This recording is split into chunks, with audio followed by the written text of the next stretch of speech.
Hey guys, welcome back to Non-League to Legend. Today we've got two games in the Premiership for you. First up against Villa and then Tottenham. But before we get stuck into the games, we'll have a quick look at how the transfers went in January. As you can see, we sold a couple of key players back in January. A couple went out on loan.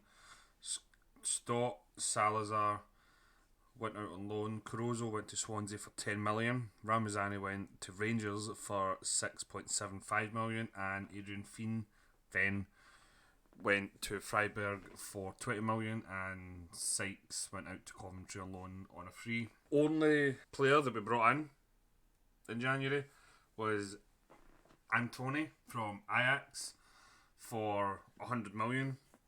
As usual, it's not 100 million up front. I think it was like 30 million plus add-ons, and it could rise to 160 million. I think he is an awesome signing for us. So he's now out on that right-hand side. Although his average rating says otherwise, he's actually played pretty decent. He does create a lot of chances, so I'm pretty happy with that. But that's all we've done in January. Not very much. There is a couple of transfers already arranged. Marco Salazar will be leaving us at the end of the season, and Davide Bellini we are signing from San Marino Academy. 16-year-old striker, winger or striker. He's not joining us for another couple of years, so hopefully he'll be able to improve a lot before he joins us. He already looks as if he's got the attributes to become a really, really top player. So that's all that's happened in the transfer window. Since you were last with us, you were here for the Liverpool Man United games. The next game, we put out a rotated side against Shrewsbury, and we got beat 2-1, so we're out of the FA Cup. Not going to lie, Shrewsbury were the better team. We were shocking. They totally deserved it. We then drew with Arsenal, beat Sheffield United, beat off of Burnley, which has led us on to a wee 5-game unbeaten streak. We beat West Ham, Watford, drew with Southampton, beat Leeds, beat Everton, and that takes us up to today's episode. With the results, this is how the table's looking. I think we're safely secure for Premier League football next season. I never expected to be anywhere near here. I was kind of hoping to be 14th to 16th, but our players just seem to be playing above and beyond their ability right now. So hopefully they can continue that into today's first match up against Villa. This is the team that we're going to send out against Villa. Maximiano in goals, Muset, Bellis, Lagonja and Sanderson at the back, Esposito, Gilmore and Szoboszlai in the middle, youngster Sinot and Antony out in the wings, and Arizo up top.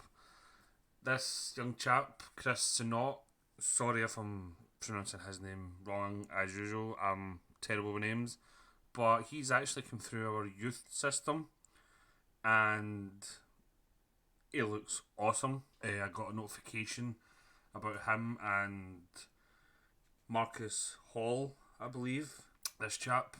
So again, he looks as if he's going to become a really good player. Don't know how we managed to go this far with Middlesbrough and not know that we had two gems in the youth squad.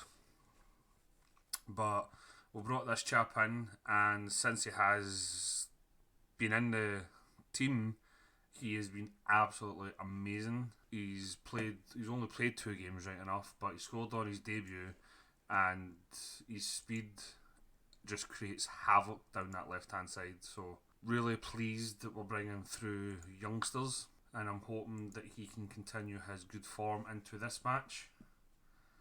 Villa are 2 places below us.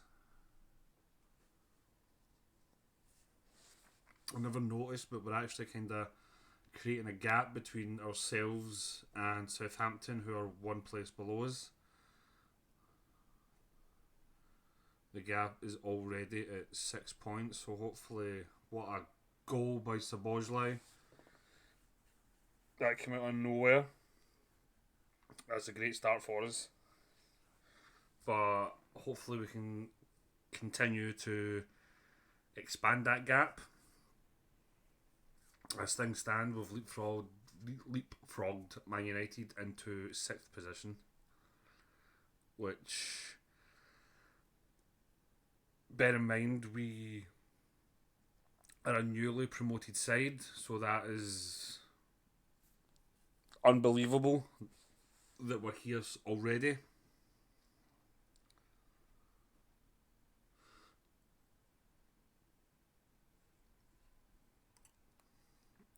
Villa with the... That was unlucky.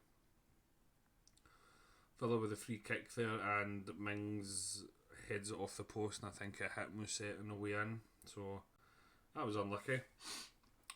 Pretty disappointing to let a goal in just before half time, but these things happen. So we should be playing a wee bit better. So demand more right from the start of the second half, and hopefully we can maybe get an early goal in this half. Arizo tried to go through there, but the pass was too long and the keeper picks it up. That was a poor punt by their keeper there, but Sinot was sleeping there, but he manages to get back and wins the ball back. He then plays it up to Musette, who's charging down the left. Can he find the cross? Passes it into Gilmore, who passes it, and it gets intercepted, but we get the ball back. Good pass move again. Arizo's there, and Arizo scores. 18th of the season for Arizo. He is in awesome form this season. Never really showed it with his last season, but he's shown it now, and I'm glad he's shown it now. That was unlucky. Sabojlai challenging the keeper. Antony now. Bellis. Gilmore shoots, and Gilmore places it into the bottom corner. That was a nice goal. He does have that in his locker. There were a few teams interested in Gilmore in the transfer window, but none really made a bid. I believe Dortmund made a bid at the start, but we rejected that, and nothing else really came of it.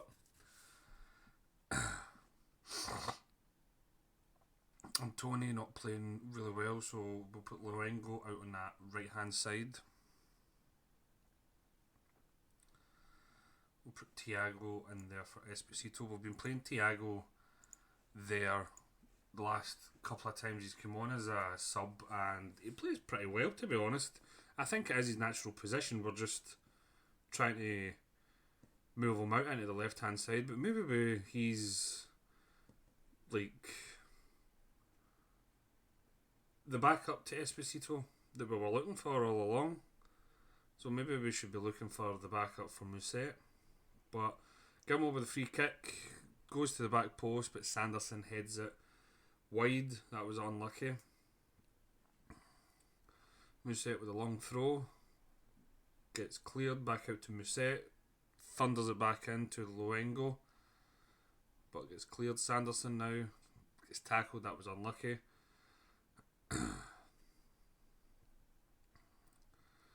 Villa now just passing it around.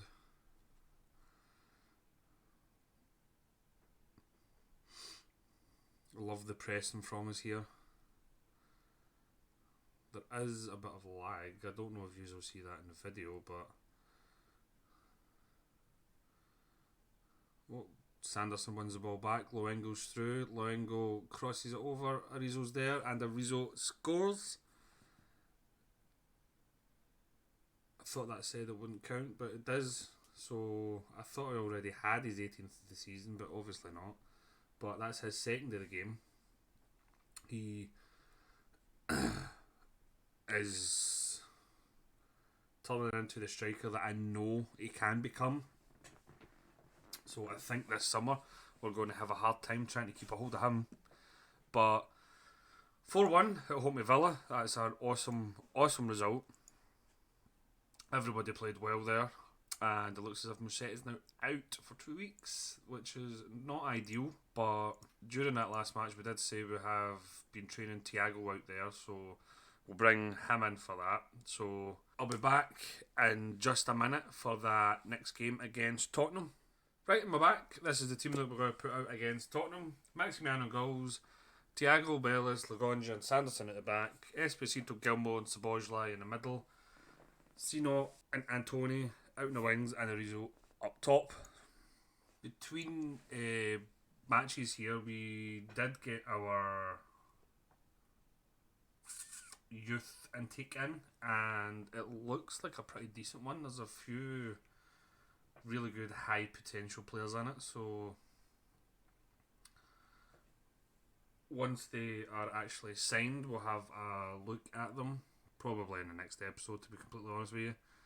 But the future of Middlesbrough does look very bright indeed. Is that Harry Maguire that's playing for Tottenham? If it is, then we have a good chance of winning. If he played like Harry Maguire in real life, that is. But Gilmore intercepts, tries to play Arizo in, but it was just too hard of a pass. It was unlucky.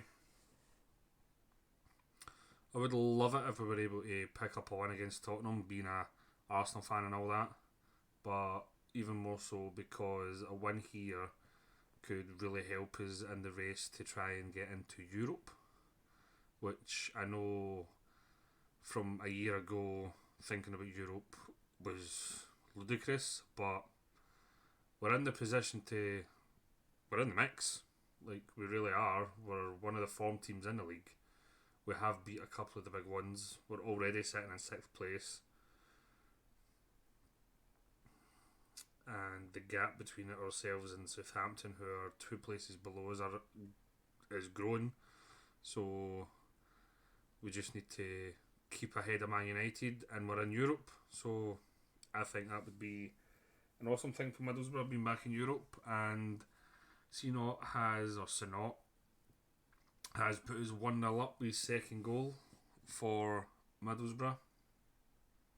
I'm really excited about having this young chap out on the left hand side. Part of me's kind of thinking that we might not need to sign anyone if he keeps progressing the way he is. And has Arizo puts 2 up, or is it going to be called as offside? And Arizo has put us 2-0 up against Spurs. Happy days.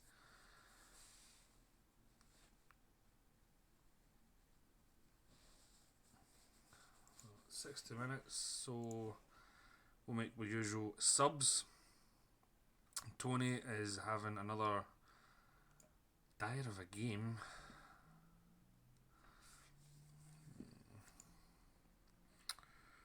But Thiago's not having the best game, but we don't have a left back. Suppose Braithwaite could go out there, but we'll just leave that there now. I think we'll bring on Karabakh for Gilmore instead.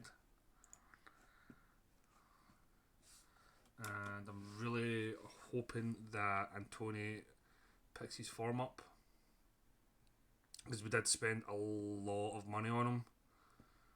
So I am hoping that it's not been 100 million odds wasted.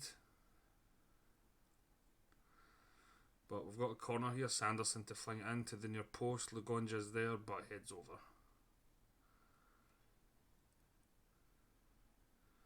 As things stand, we are in the Champions League.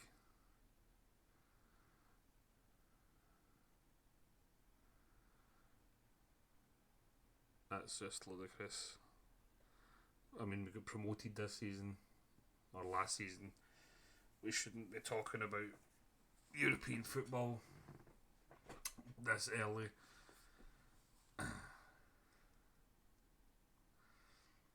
But you see yourselves, like, we're playing really, really good football. The players that we have, they're not world beaters. They're just playing out their skin at the moment. Loengo has put us 3-0 up now, and that's going to be the 3 points against Spurs. That was an awesome win. Really, really enjoyed that one. But yeah, there's the youth candidates. So we've got Alexander Scholander, who is a left winger attacking midfielder or striker. He looks as if he could probably grow into a really good striker. We've got Maurice Kelly, who is a right back. Again, looks as if he's got good base stats to become a really top player. We've got a Scottish winger, Jamie McCall, who looks as if he's going to need to put in a lot of work to become a top player. And the rest are 3-star potentials in that, so nothing to really write home about. Get the director of football to sign them up. But with A2 wins today, that fires us up into a Champions League position. We're now sitting above City and Tottenham, 3 points ahead of Man United. City do that have that game in hand right enough, so we'll probably drop down to 5th again. But we're in the mix. We really are in the mix. Like, we've not had we still get 36 million in the bank, but we've not had major cash pumped into the team or anything. As you can see, there's no editor or anything, so we're playing. It's just the fact that we've built a team. It's not full of individuals. We've actually built a team. I'm going through the squads here.